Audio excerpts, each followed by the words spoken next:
Sometimes, the people you love the most are the ones who teach you what pain truly means.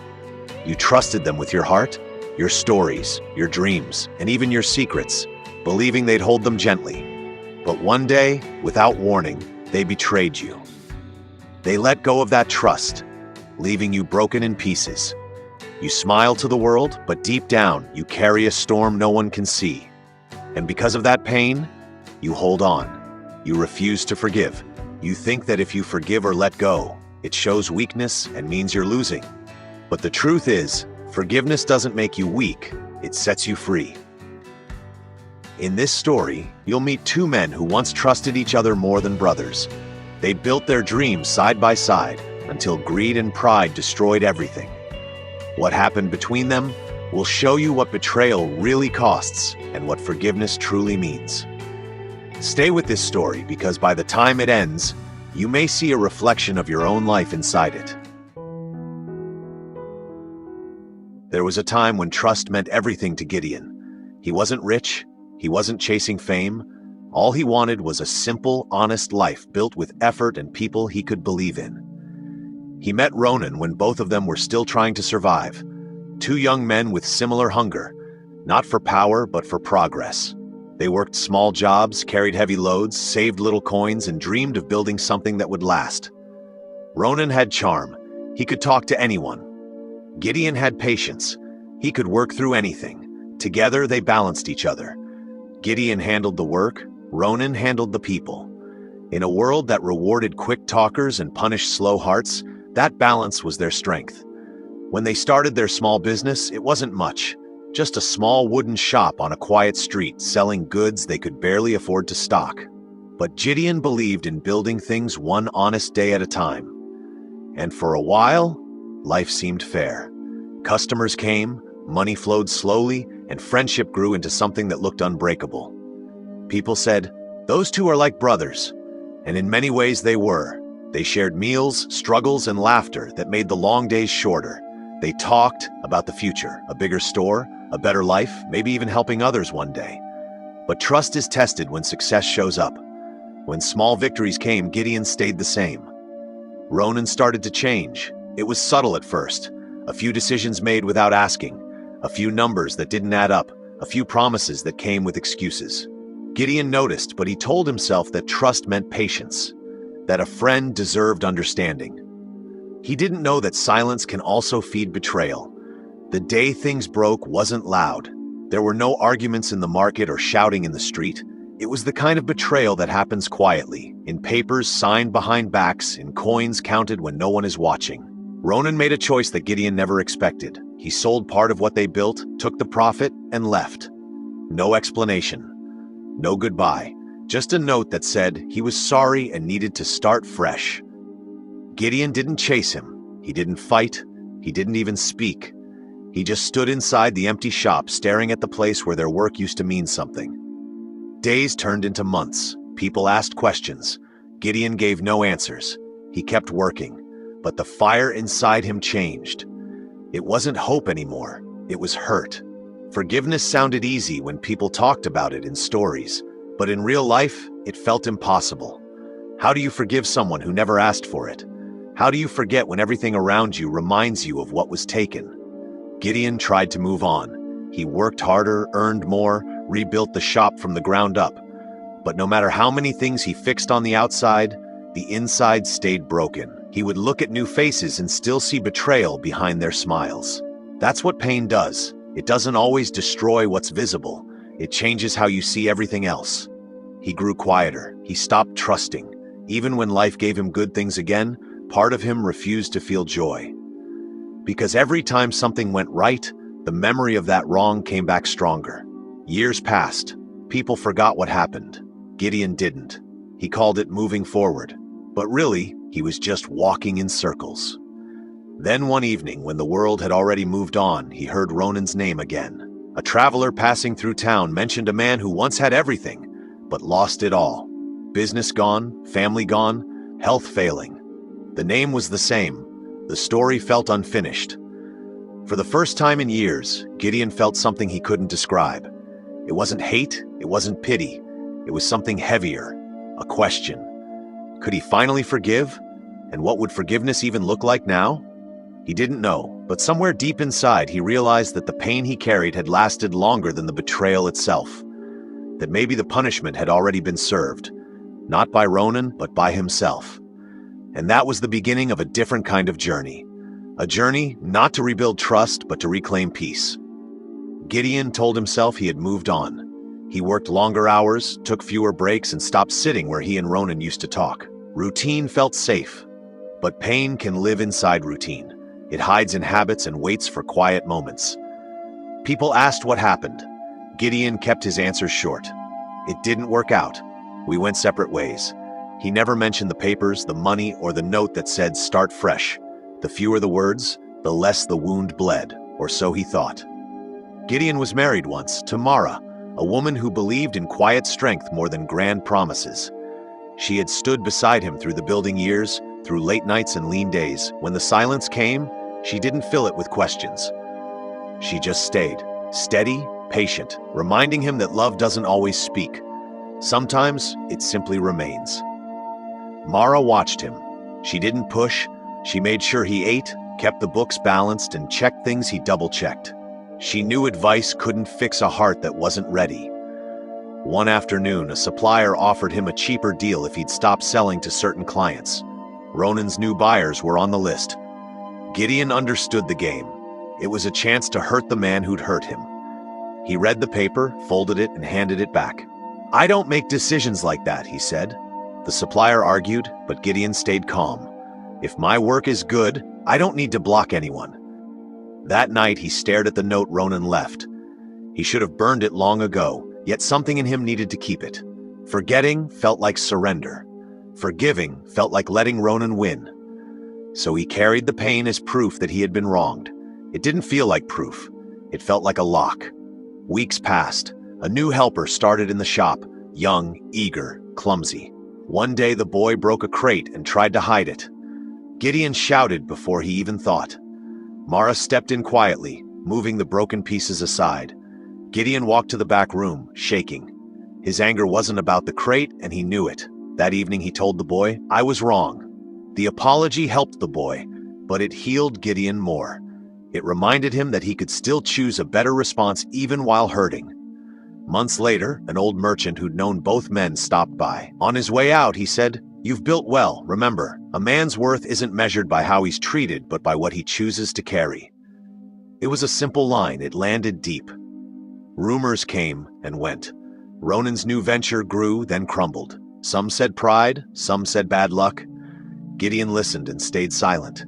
He expected to feel satisfaction, but didn't.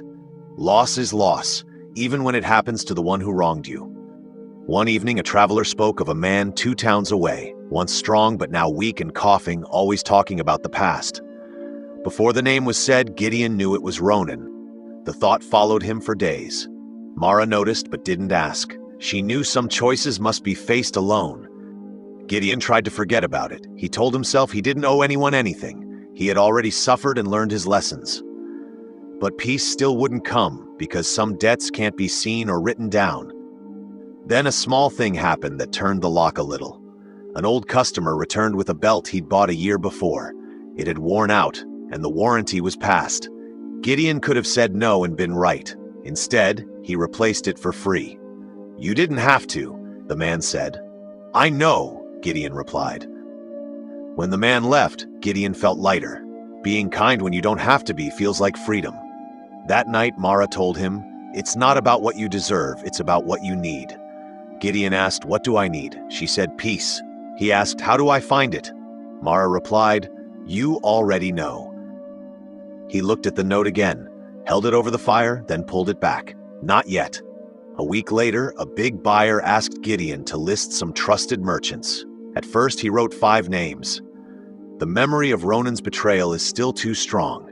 But after sealing the list, he stopped and thought. Adding Ronan's name wouldn't erase the past, but it would mean he was done carrying the anger. So he opened the list again and wrote Ronan's name. No explanation, just a quiet choice to let go. That night he slept better. Not joy, but breath. Days later, a letter arrived. The handwriting was weak but familiar. I heard you wrote my name on a list. You didn't have to. Thank you. I'm sorry for the past. I can't change it. I hope your days are lighter now." No signature, none needed. Gideon placed it in the same drawer as the old note, one a wound, the other a mirror. He held both in his hands and realized he could only keep one.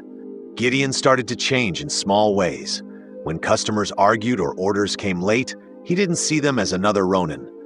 The world was the same, but he had become calmer. The pain was still there, but slowly fading away. Then he heard that Ronan had fallen seriously sick. Not a cold, something that drains a man completely. Gideon stood in the doorway of his shop for a long time, remembering two young men counting coins and dreaming of never breaking. He couldn't erase that picture. That evening, Mara found him sitting at the table with both letters open. "He is sick. I want to visit him, but I don't know what to do," he said. "You do," she replied softly. "You just don't like that it's hard. If I go, I won't know what to say." "You don't have to say much," she said. "Sometimes presence is the sentence." He waited another day, set things in order, and packed a small bag. He walked the road arguing with himself, listing reasons not to go, replaying the old wound, reminding himself that forgiveness shouldn't cost this much. He walked anyway. When he reached the town, someone pointed him to a small house. He stood at the door, debating whether to knock. Time doesn't wait for permission. He knocked. A tired-looking woman opened the door and let him in. Ronan lay weak on a bed near the window, older than his years. When he saw Gideon, he tried to sit up.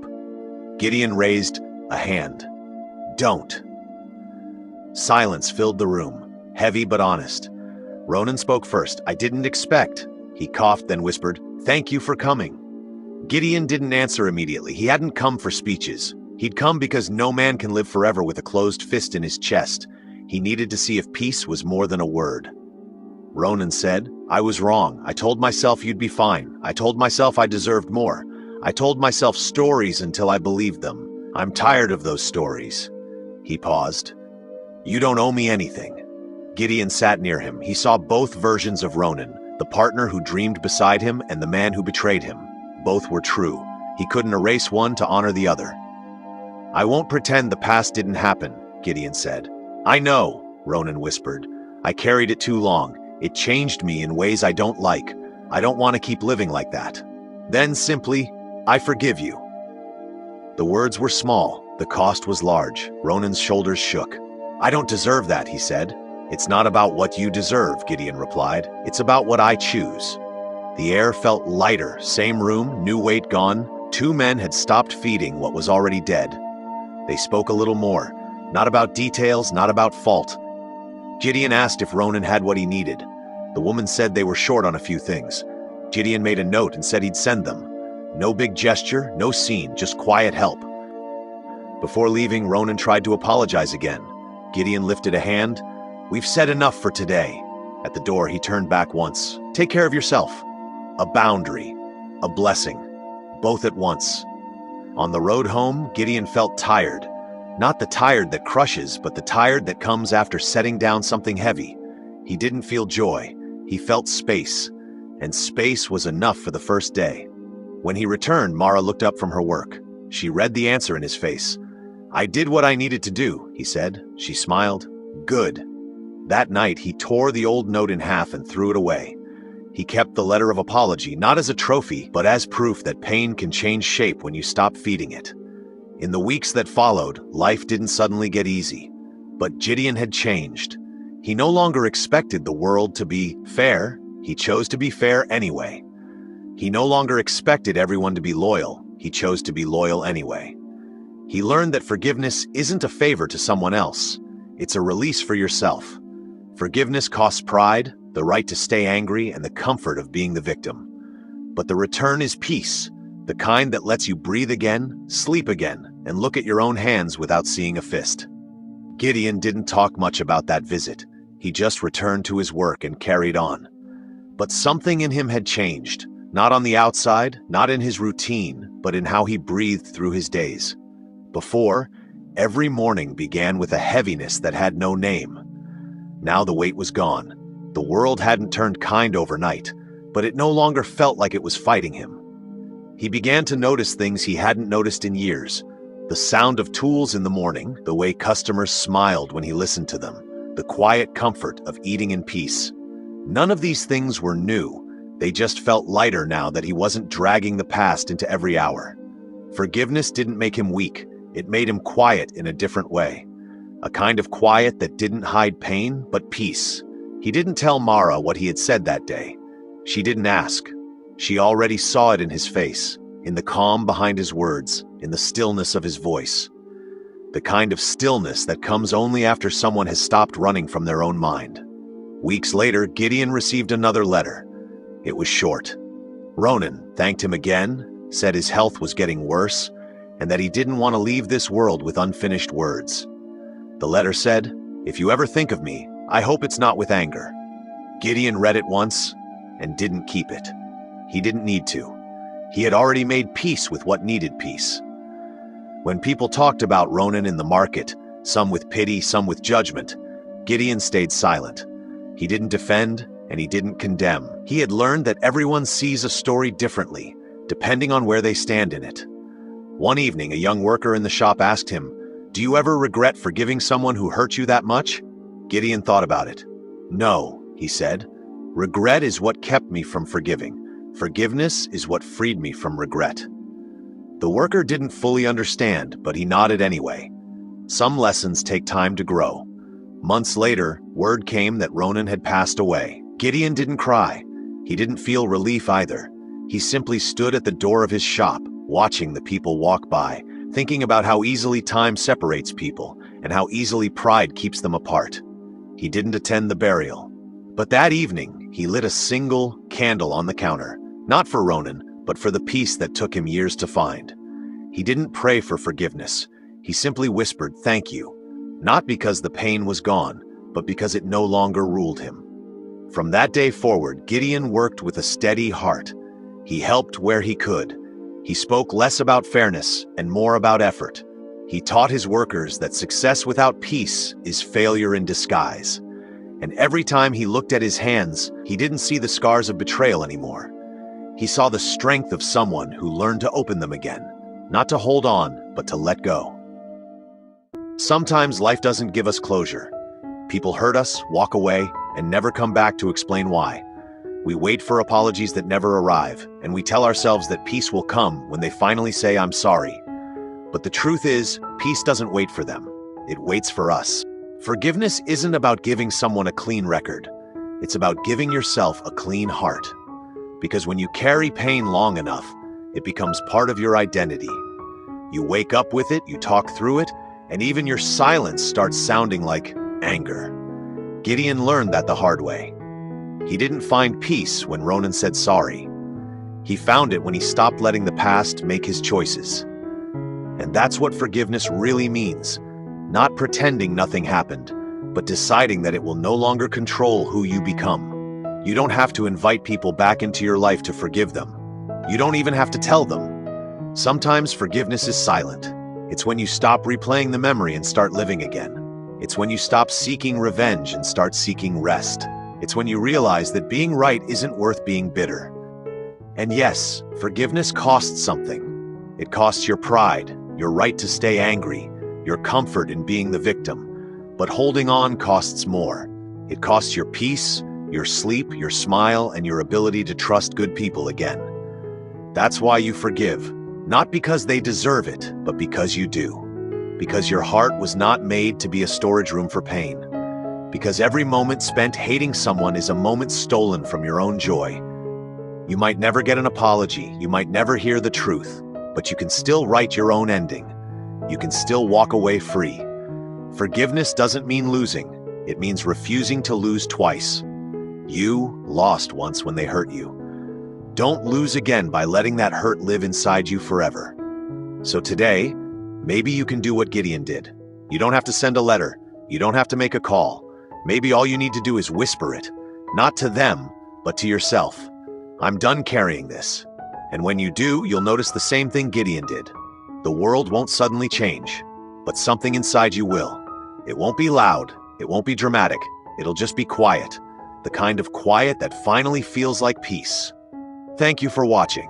Don't forget to like, share, and subscribe. We will meet again.